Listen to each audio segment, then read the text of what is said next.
Hello everyone, welcome back to my channel. Thank you so much for watching. My name is Dr. Ritu Daima. Welcome you all. आज की ये video ना तो ऑर्गेनॉर of medicine पर है, ना ही ये कैंट रिपर्टरी पर है। आज की वीडियो है आपके कुछ इंपॉर्टेंट क्वेश्चंस पर। आप हमेशा मुझे कमेंट बॉक्स में बहुत सारे क्वेश्चंस पूछते हैं, एप्रिसिएशन करते हैं, बहुत एक्नॉलेज करते हैं मेरे काम को, और उसी की वजह से हम 4K सब्सक्राइबर्स क्रॉस कर चुके हैं। Thanks a ton to you. और आज की वीडियो में मैं ऐसे क्वेश्चंस लेकर आई हूँ जिनके रिप्लाई मैंने उन्हें इंडिविजुअली नहीं किए, क्योंकि ये जो क्वेश्चंस हैं इनके आंसर बहुत लेंथी है या फिर मैसेज पर समझाने में समझ नहीं आएंगे। मेरी कोशिश हमेशा ये रहती है कि अगर आप कोई भी क्वेश्चन मुझसे पूछते हैं कमेंट बॉक्स में तो मैं आपको वहीं उसका आंसर दे दूं। अगर वो आंसर बहुत प्रिसाइज, बहुत कंसाइज होता है तो ये सभी क्वेश्चंस वो क्वेश्चंस हैं जिनके आंसर थोड़े छोटे नहीं है और जिनको जब तक मैं आपको वीडियो पर नहीं समझाऊंगी वो कंसेप्ट की क्लैरिटी आपको नहीं होगी। इसीलिए मैं इन सब क्वेश्चंस को सिलेक्ट करके लाई हूँ आप सभी के लिए, और आज हम आपके इन क्वेश्चंस के आंसर करेंगे।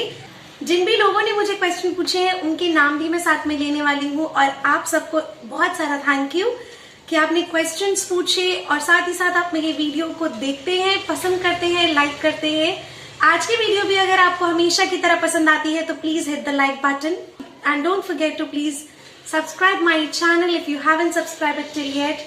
Do comment below how much you like my video. So without further ado let's get started. सबसे पहले जो क्वेश्चंस हैं वो कुछ वीडियोस के रिक्वेस्ट हैं, जैसे कि नोजोड्स एंड सार्कोड्स पर video, joint problems of old age जो कि प्रमोद ने रिक्वेस्ट किया है। ओल्ड एज में होने वाली जॉइंट प्रॉब्लम्स में क्या क्या मैनेजमेंट हो सकता है और क्या क्या होम्योपैथिक ट्रीटमेंट हम प्रोवाइड कर सकते हैं वो मैं आपको बता पाऊंगी। लेकिन एज यू नो कि हम इंडिविजुअलिटी के बेसिस पर प्रेस्क्राइब करते हैं, लेकिन मोस्टली जो केसेस मैंने देखे हैं या जो प्रेस्क्राइब करने से होम्योपैथिक मेडिसिन बहुत अच्छे रिजल्ट्स मिलते हैं, मैं उस वीडियो में आपके साथ मेरा एक्सपीरियंस शेयर करूंगी। तो जरूर मैं जल्दी ही इस पर वीडियो लेकर आने वाली हूँ। नेक्स्ट वीडियो की रिक्वेस्ट की है कुंदन कुमार ने, और इन्होंने कार्सिनोसिन पर वीडियो के लिए रिक्वेस्ट किया है, and I surely going to come up with this video. Carcinosin की पूरी वीडियो ऑलमोस्ट तैयार है, मैं कुछ ही दिन में इसको अपलोड जरूर करूंगी, and I am really hoping कि आप सभी को, नॉट ओनली कुंदन कुमार, आप सभी को वो कार्सिनोसिन पर वीडियो बहुत पसंद आने वाली है, because it's an important video. Next question है सोमनाथ की तरफ से। सोमनाथ ने पूछा है, make a video on difference between X and CH potency. Can they give similar result? He means similar, not same. तो उन्होंने क्वेश्चन पूछा है X और CH potency में क्या मुझे वीडियो बनाने के लिए रिक्वेस्ट किया है। बेसिकली मैं डिफरेंस आपको यहाँ बता देती हूँ। हमारे पास होम्योपैथी में डिफरेंट स्केल्स में मेडिसिन प्रिपेयर होती हैं, जिसमें कि 3 स्केल्स होते हैं। First is decimal scale, second is centesimal scale and third is millesimal scale. First scale जो है वो है डेसिमल स्केल, और जो यहाँ एक्स बोल रहे हैं एक्स पोटेंसी, जैसे कि 1x, 2x, 3x, 6x, आप बहुत सारे लोग इन एक्स पोटेंसी में दवा लेते हैं, और उसका मतलब होता है कि वो जो मेडिसिन प्रिपेयर किया गया है वो डेसिमल स्केल में प्रिपरेशन, जहां भी एक्स लग जाता है किसी नंबर के आगे, दैट मीन्स कि वो डेसिमल स्केल का प्रिपरेशन है। और second is CH potency. CH potency है सेंटिसिमल स्केल।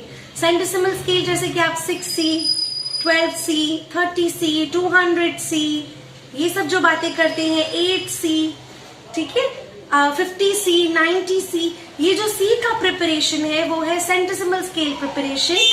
CH पोटेंसी या C कुछ भी लिखा हो, it means the same thing, centesimal scale में प्रिपेयर की गई है। CH लिखा है अगर 30C है या 30CH है, दोनों का मतलब बिल्कुल सेम है। सबसे पहले एक ड्रग को डेसिमल स्केल में प्रिपेयर किया जाता है, फिर उसको सेंटिसिमल स्केल में, और फिर उसी ड्रग को मिलीसिमल स्केल में प्रिपेयर किया जाता है। So a drug goes through these 3 scales of potentization या ट्राइट्यूरेशन।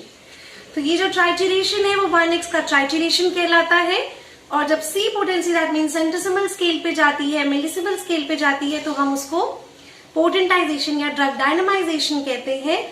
तो आप अभी समझ गए होंगे कि X और CH पोटेंसी में क्या डिफरेंस है। इसका डिटेल्ड वीडियो या डिटेल्ड कंसेप्ट ये आपको तब समझ आएगा कि किस तरह से 1x, 2x, 3x प्रिपेयर होता है और किस तरह से मदर टिंचर प्रिपेयर होता है, किस तरह से 30C, 6C, 200C, 12C ये प्रिपेयर होता है, ये सब आपको ऑर्गेनॉन ऑफ मेडिसिन के लेक्चर्स में आने वाले फॉर्म में मिलेगा, बिकॉज डॉक्टर हानेमैन ने एक पूरा तरीका मेंशन किया है।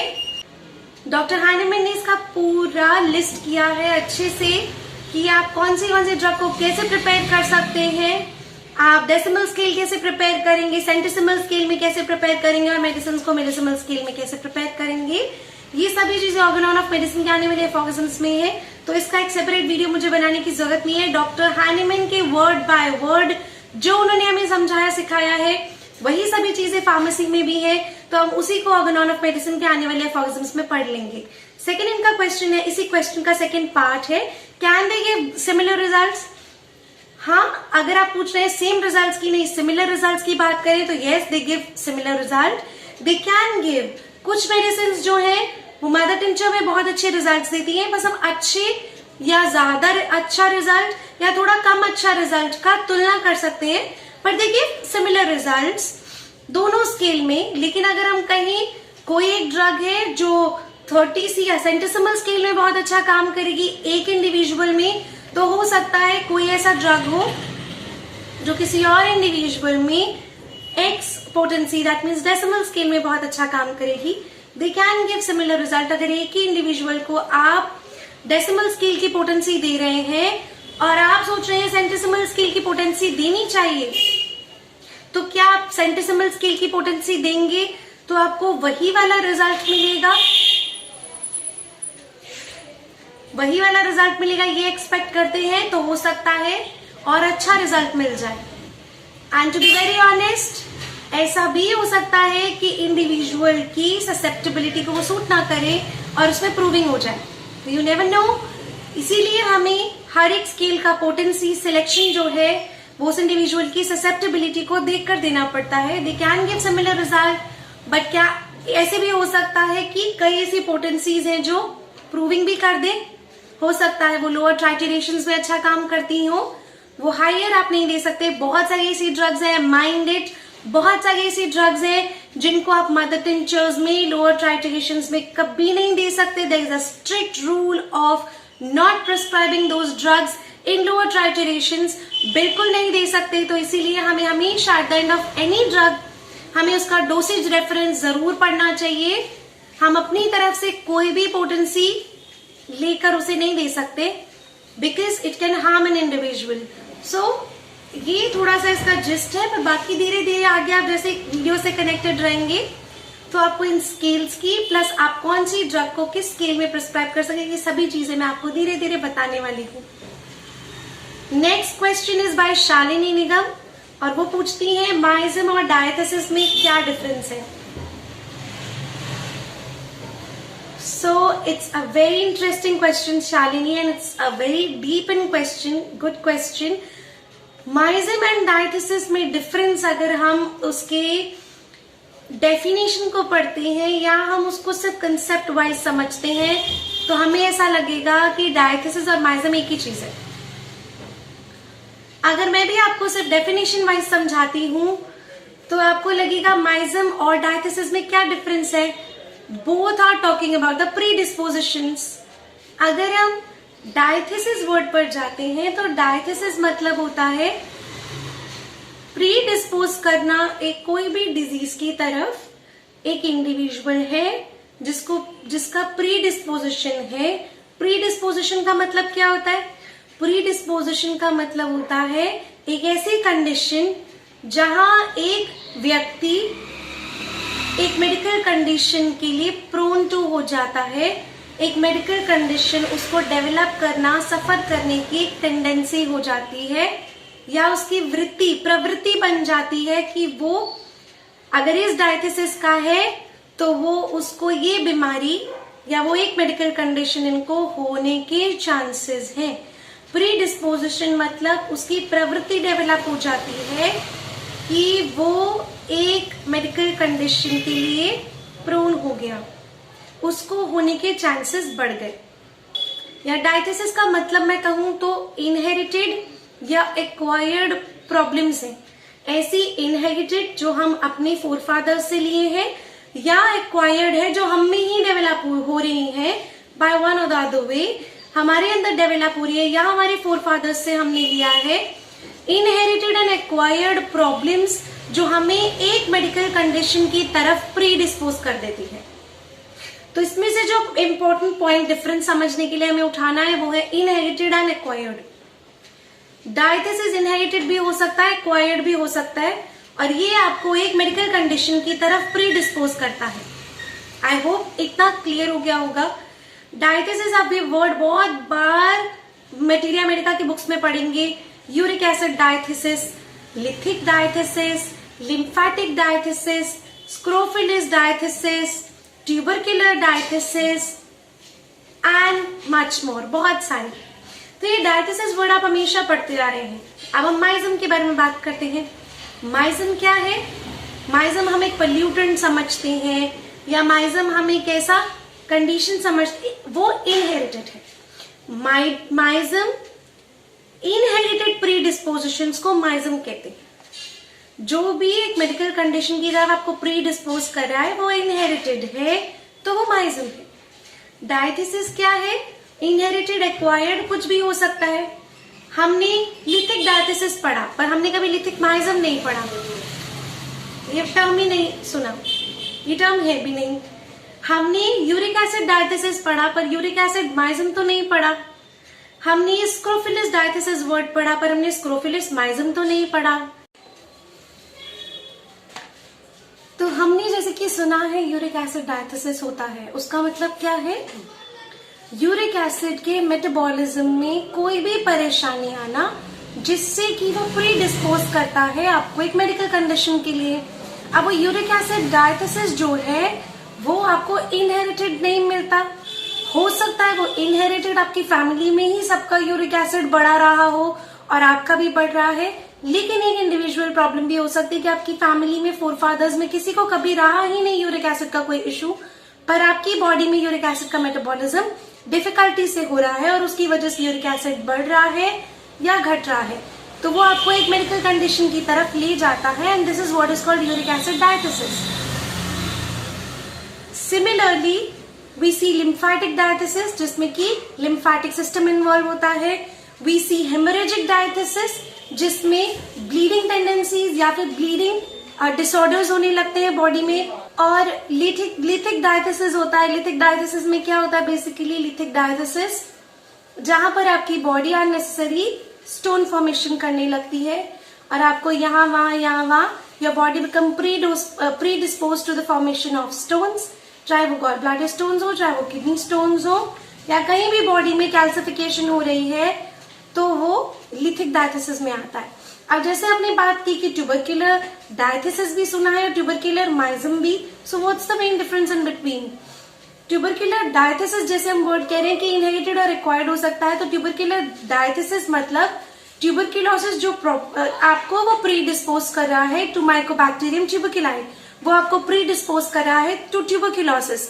ये आपकी फैमिली में रन भी कर रहा हो सकता है कि आपके फोरफादर्स में आपकी मदर को, आपकी मासी को, आपकी नानी को, उनसे भी पहले किसी को टीबी रहा हो और फिर ये रन कर रहा हो।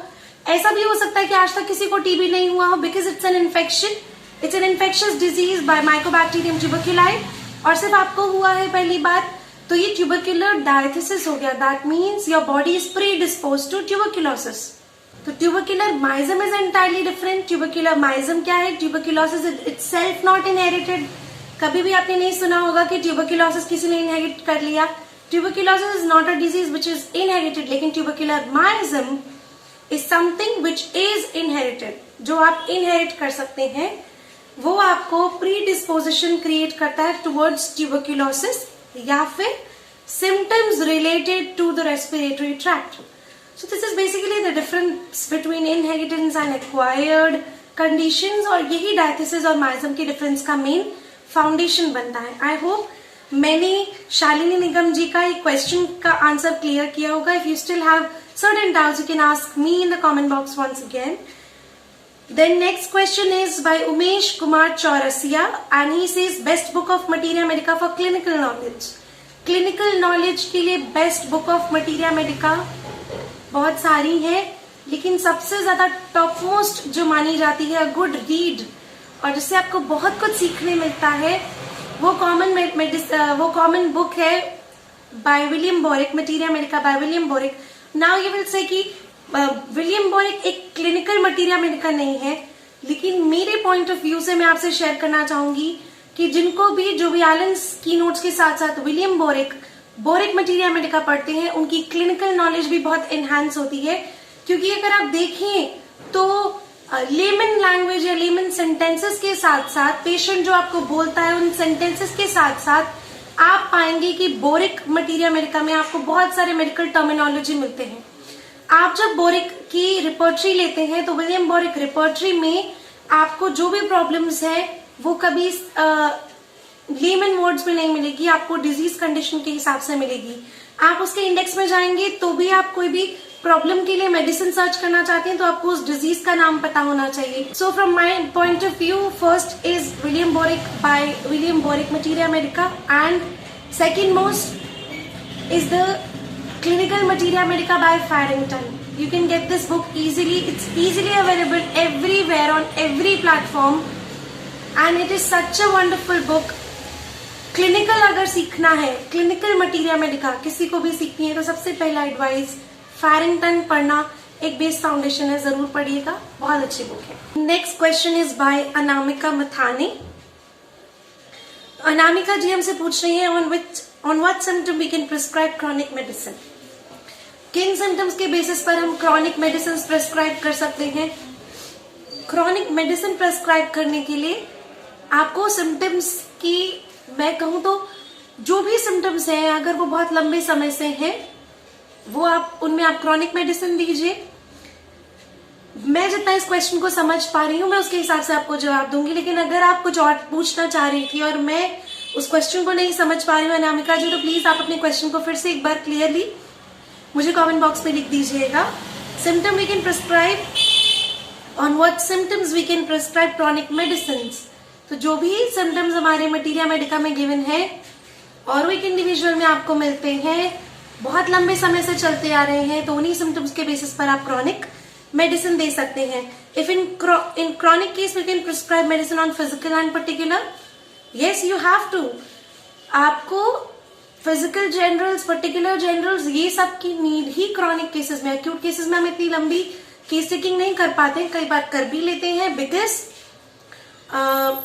If we want to go by a classical way तो हमारे लिए कुछ, मैं आपको एक और चीज बताना चाहूंगी, अगर हम कोई भी मेडिसिन सिलेक्शन कर रहे हैं, चाहे वो अक्यूट प्रॉब्लम के लिए हो चाहे वो क्रॉनिक प्रॉब्लम के लिए हो, बहुत बहुत ज्यादा जरूरी है कि कम से कम अक्यूट प्रॉब्लम के लिए हमारे पास एक ड्रग से मिलते मिलते 3 या 4 सिम्टम्स होने चाहिए।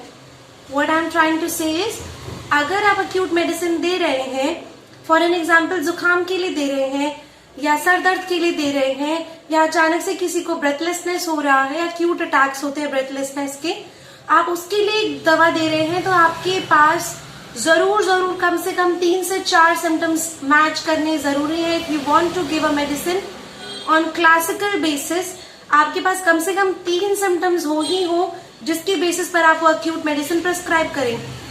अगर आप आर्सेनिक प्रेस्क्राइब करें, अगर आप नाइट्रोमियम म्यूर प्रेस्क्राइब करें, तो कम से कम इन सभी ड्रग के अक्यूट केसेस में आपके पास 3 से 4 सिम्टम्स होने चाहिए, तब आप उस ड्रग को दे सकते हैं। और क्रॉनिक में तो सिम्टम सिमिलैरिटी मैच करनी है, तो उसमें तो आपको mental general, physical general, particulars सब कुछ ही कंसिडर करना पड़ेगा। So that's very very important, consider all these points, all these fears while taking a chronic case.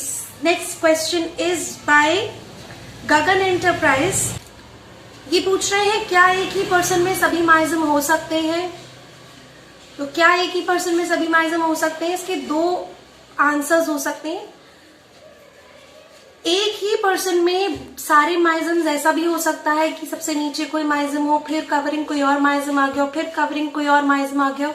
अगर आपने मेरी माइज्म की वीडियो देखी है जो मैंने अभी रिसेंटली डाली है, उसमें मैंने बहुत इजी वे में आपको जो है माइज्मेटिक प्रेस्क्राइबिंग करनी बताई है। आई होप आपने वो वीडियो देखी होगी। अगर आपने नहीं देखी तो प्लीज प्लेलिस्ट में जाकर चेक कर लीजिए, वो आपके केस क्वेश्चन को जरूर अच्छे से क्लियर कर देगी। कई बार जो है हमारे माइज्म्स ऊपर नीचे दबे रहते हैं, जैसे कि जब हम किसी मेडिसिन की किसी पर्सन को एंटी माइज्मेटिक ड्रग दे रहे हैं तो हम उनकी सुपरफिशियल जो भी ऊपर ऊपर माइजम दिख रहा है, मान लीजिए साइकोटिक दिख रहा है, तो एंटी साइकोटिक ड्रग देके ऊपर का साइकोटिक माइजम हटाएंगे। फिर हो सकता है कि नीचे से सोरिक माइजम या सिफिलिटिक माइजम के सिम्टम आ जाएं, तो हम उनको हटाएंगे एंटी सिफिलिटिक ड्रग देकर। तो ऐसे भी हो सकता है कि एक इंडिविजुअल में ऊपर नीचे दैट मीन्स पाइल्ड अप सारे माइजम्स हो। और सेकंड जो हो सकता है दैट इज बेसिकली कि अगर एक इंडिविजुअल में 2 माइजम तो देखने मिल ही जाते हैं, 2 या 3 माइजम के भी कई बार सिम्टम्स मिल जाते हैं। आई हैव पर्सनली सीन कि एक इंडिविजुअल में साइकोटिक, सिफिलिटिक, सोरिक माइजम तीनों ही इकट्ठे मिले जुले सिम्टम है। इससे भी ज्यादा साइकोटिक, सिफिलिटिक के तो बहुत आसानी से 2 माइजम्स तो एक साथ मिल ही जाते हैं। The next question is by Ayesha Syed. Ayesha पूछती है role of homeopathy in preventive medicine. Homeopathy का रोल प्रिवेंशन में basically what she is trying to ask की होम्योपैथी प्रिवेंटिव मेडिसिन कैसे है, मतलब कौन कौन सी मेडिसिन प्रिवेंशन कर सकती हैं और प्रिवेंशन होम्योपैथी में किस तरह से होता है, if I am not wrong. तो ये काफी बड़ा कंसेप्ट है आयशा, इसके लिए एक डिटेल वीडियो मुझे अपलोड करनी पड़ेगी एंड आई विल ट्राई कि इस कंसेप्ट को मैं क्लियर करने के लिए, बहुत बड़ा कंसेप्ट है, मैं आपको बिल्कुल बुकिश लैंग्वेज में तो समझाने वाली हूँ नहीं, तो उसके लिए अच्छे से तैयारी करके आपके लिए बहुत सिंपलेस्ट वे में मैं जरूर लेकर आऊंगी as soon as possible. So wait and stay tuned. Last question is by Somnath again, और उन्होंने रिसेंटली एक वीडियो पर ये क्वेश्चन डाला। ये क्वेश्चन नहीं है, इसके कई सारे पार्ट्स हैं, तो इसके आंसर भी हम पार्ट्स में ही लेंगे। Ashwagandha, ginseng, Avena etcetera mostly homeopath prescribe them in mother tincture. क्यों कोई 3C, 6C, 12C, 30C में इनको प्रिस्क्राइब नहीं करता? अगर कोई इन डाइल्यूशंस को यूज ही नहीं कर रहा है तो कंपनी बना क्यों रही है? सबसे पहला कि इसे क्यों कोई प्रिस्क्राइब नहीं कर रहा, इसका आंसर कि ऐसा नहीं है कि इनको कोई प्रिस्क्राइब नहीं कर रहा, कंपनी ने बना ही इसलिए रही है क्योंकि आज भी कई होम्योपैथ्स हैं जो इसे प्रिस्क्राइब करते हैं।